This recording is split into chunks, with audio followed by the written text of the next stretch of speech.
We're back, guys. Another great episode of Oversteer TV online, the podcast, the greatest name in motorsports podcasts. I'm your host, Tony Castanera. It says Anthony there, but everybody calls me Tony. And Jeff Brown, and not Jeffrey, he's just Jeff. He's Casting Couch Brown, as we like to call him behind the scenes. Heffley. Well, we're coming in the end of the F1 season. NASCAR's been done for a while. IndyCar's been done for years now, it seems like. Yeah. But we had a fun weekend in Formula One, didn't we? Oh yeah, we had lots of penalties. They started handing penalties out on the first lap, Yeah, and continued right through the last lap. They're probably still handing out penalties. Well, they were handing out penalties during practice with that George Russell against Max Verstappen, which was so bogus. But this is all going back to F1. The FIA has fired their chief steward, their main guy, Race director. Yeah, and they brought in some new guy. And that was like his. I don't see why it's smart to fire somebody in the middle of the season, like when there's still races left. We're near the end of the season. At least let him stay to the end of the season. They bring in this new guy, throw him in there. He looked like he was totally lost, apparently, with all those penalties. And I mean, that mirror in the middle of the track, Yeah. not calling a yellow for that. And, excuse me, my eyes are all messed up. It was just a weird weekend. Well, the first thing with Russell claimed that Verstappen held him up in practice, that he was going too slow, but George Russell was also. It was like neither one of them were on a hot lap, and they penalized Max one position, which pissed off Max. And right when that happened, I knew, well, Max is going to win this race. So yeah, I don't think we have time to go through all the penalties, Tony. No. The biggest thing was the mirror. The mirror that came off the one car that was there. It wasn't on the line, but it was in the passing zone. And they didn't call a yellow, they didn't call a full course caution to clean it up until the flat tires happened. Yeah. After it was destroyed and started flattening tires. Yeah. Now I'm gonna say something a little bit controversial. Yes, they should have called a full course yellow to come out there and clean that thing up. But I'm gonna lay blame also on Mercedes and Ferrari. Where are their spotters? Why did they tell them, hey, don't go to the right hand side? There's debris there and it'll mess you up. Okay. Yeah. They have spotters all around they're watching it. They have the same TV feed as we all did. Everybody knew that was there. All right. Why didn't they get on the radio and say, hey, to Hamilton and to Sainz, don't go to the right into turn one. There's a bunch of carbon fiber that'll give you a flat tire there. Don't do it. But they did it. I mean, so there's a lot of blame to go around. That's not really controversial. It's like you said, it should have been done. They didn't, though, apparently, and everybody's going on about they should have called the full course yellow, and they go, yeah, well, if they had been smart, this wouldn't have happened to begin with.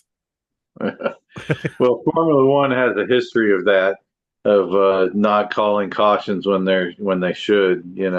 I think a driver lost his life one time because of that with one of those tractors out on the track cleaning up a car, and they didn't throw a full course caution. And I forget his name. I forgot his name. I used to like him too. He was a good driver, a young up and coming driver.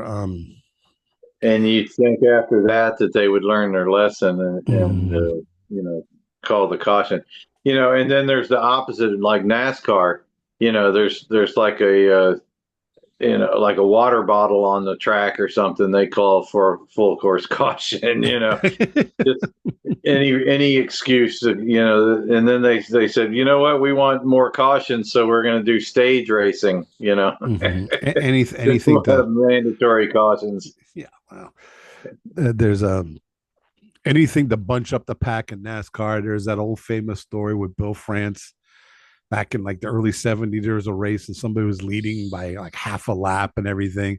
And Bill France goes to the chief steward, goes, throw a caution, want to bunch these guys up. And the guy goes, Why? And Bill France, there's debris on the track, and say there's debris on the track, and there's no debris on the track. That Bill France took off his Rolex, threw it out in the track, and said, "Now there is." But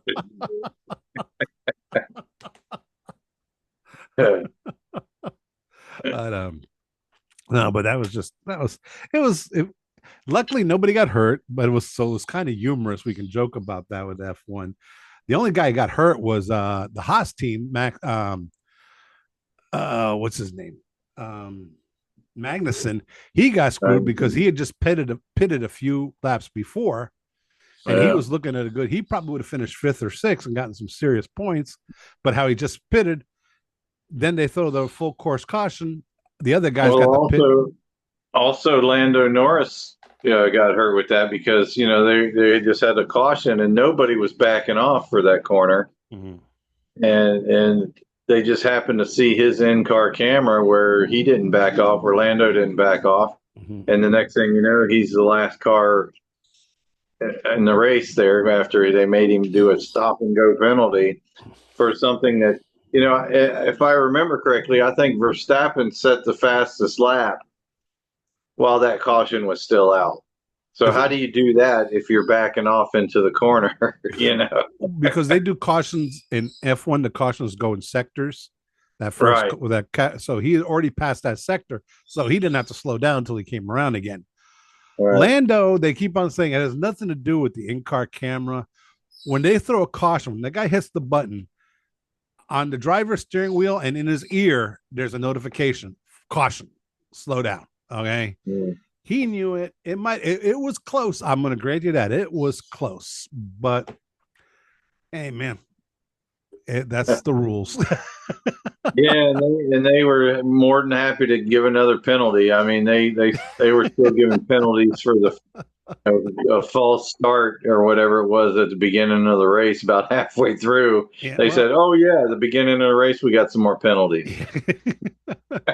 Well, even that one, Hamilton admitted, he even apologized after he did it, and before he he knew right away. He knew right away. You can't move until that light goes out. I was scared watching the thing. I was afraid I was going to get text that I was penalized watching the race. They were handing out some penalties now. Oh, but that's what's great about F1, man. It's controversy after controversy after controversy. People are talking. People are pissed. Everybody's upset. The British fans think they were robbed. The Dutch fans think they were robbed. It's crazy. It's crazy. Well, what I keep thinking about is that sprint race where Lando Norris moves over on the last lap and lets Piastri win the race. Yeah. More team orders, that I can't stand. And I think even George Russell at an interview afterwards says, well, maybe tomorrow we'll have a proper race without all this team order stuff going on, But well, I was like, yeah. Allegedly, it was to pay back for when Piastri pulled over in Brazil to let Lando go ahead so he can get more points to fight for the championship. And McLaren is claiming that that they knew nothing about it. Lando did it all on his own. No. Yeah. No. Yeah. But that was, that was kind of silly. Yeah, nobody cares. It was a sprint race anyway. Yeah, but you're giving up a victory. I mean, he was in the lead. It would be different if they were running third and fourth or something like that. Mm-hmm. But you're running in the lead, Mm-hmm. But like I said, it was a sprint race. That's not considered a real. You get some points. They get points. They do get points. Yeah. So, Lando's going to finish. Well, actually, this might be funny because Leclerc, because of the penalty against Lando, Leclerc caught up. He's like within 9 points of Norris. That'd be hilarious if Leclerc beats Lando by a point or two after this last race in Bahrain this week, the final race of the season. Some other things. Esteban Ocon is out at Alpine. He was leaving anyway. But another Alpine, I don't know what the hell's wrong with these people. They're idiots running that team. They decided to tell him, hey, we're going to, if you, for Ocon, he's going to Haas next year. And he asked permission to go, during the test after season. It's like all the teams say, if you're leaving our team at the end of the season, you're free to go test for your other team, just out of courtesy. You know, All right. Alpine said, well, if you want to leave, screw you. You're gone now. They told them like right before the start of the race that after this race, you're done with them. They're putting in a replacement driver for the last race of the season. Smart move. And then, of course, Ocon gets knocked out of the race on the first corner. And the other news is the Dutch Grand Prix.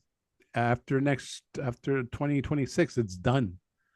They're not going to, Wow. even with Verstappen, they said, nah, they're not going to renew their contract or anything. I guess they figured the money's just not there because it takes a lot of money to put on an F1 race. Yeah. What else is going on already? Oh, big news today in the world of drag racing, if you can believe it. Toyota announced after next year they're leaving NHRA. Wow. And they were like their biggest manufacturer. They're like the number one manufacturer in NHRA, you know, especially famous that Toyota Hemi V8. Toyota Hemi, Yeah. right? It's a Mopar. Yeah. But yeah, they're done. The way when they announced it, I was like, that's strange. Why are they leaving? Oh, I remember they just announced they're going to be going into Formula One again they just signed with Haas, remember?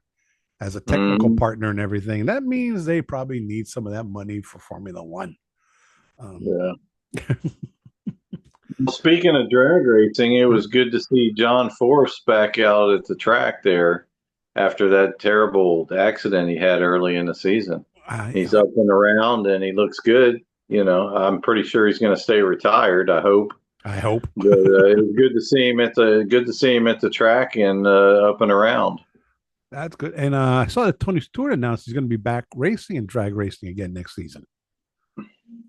Well, yeah. Now that he all his commitments to NASCAR are done, he's going to concentrate fully on drag racing. And the thing was Haas didn't want to leave, and he's not leaving. He's keeping a charter and a team for next year.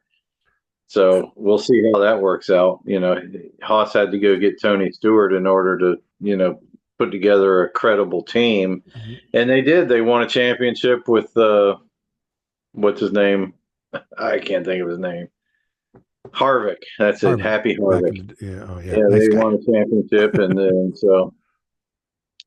so they did good, but Tony Stewart has got a lot to say about the charter system and how that kind of forced him out. He didn't want to be a part of it. He didn't want to be a part of the whole monopoly that NASCAR's got going on with the cars. Well, and he's very Tony Stewart's always been very opinionated, but he's got no reason to hold back now, so he's just letting it all fly. And he's been hanging around with Michael Jordan. Now that the season NASCAR has been over for a while, it doesn't really pop up on people's timelines and stuff like that. But I got a feeling a lot of interesting things will be happening on the business side of NASCAR over the next couple of months with this lawsuit with Michael Jordan and the whole charter thing. It's going to be an interesting off season. I believe a lot of attorneys are going to make a lot of money. I don't think it's going to go to court to like a jury trial or anything like that. I think there will be a settlement. They'll settle, and I think that the rest of the teams will be thanking Michael Jordan when this is all over. I think. I believe so because, I agree with you too. That now, the last thing that NASCAR wants is to go to trial because there's one thing on a suit like that. If you go to trial, that means the other guys can go through all of your financial records. Yeah, they don't want those books open. Yeah,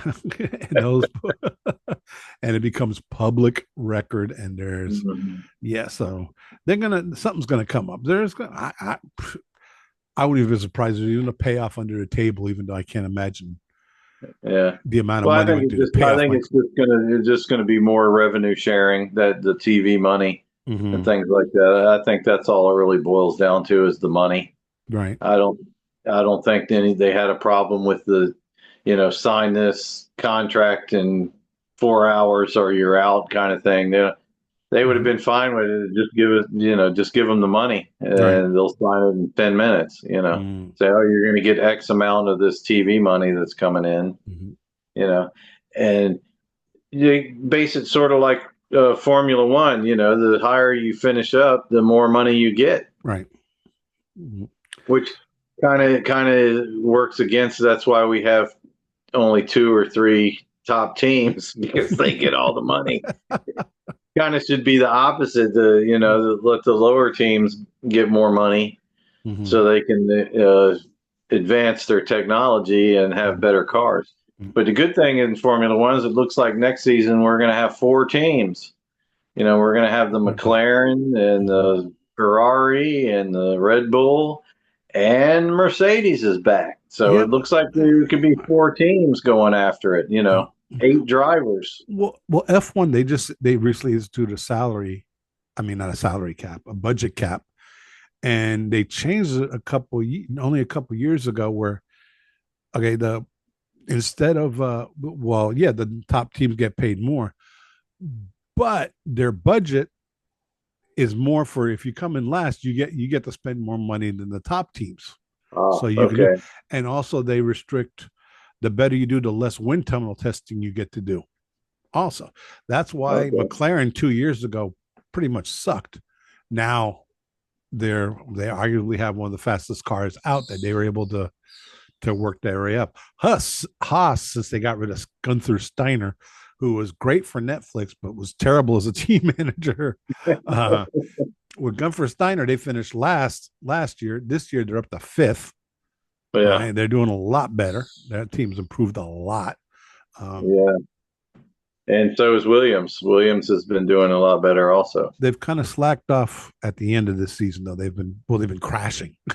That's all they do. So it'll be interesting. Um, there's one problem though. If the teams in NASCAR start getting more money, then sponsors start going, well, why are we paying you 6 million when you're already making all this money? Why don't I just give you 4 million or 3 million? So Yeah. it's a kind of a double-edged sword. You got to see the value of each. Um, but this is a time. This is a year where, after a while, Scar gonna be talking about his business until Yeah. until until Court cases. yeah.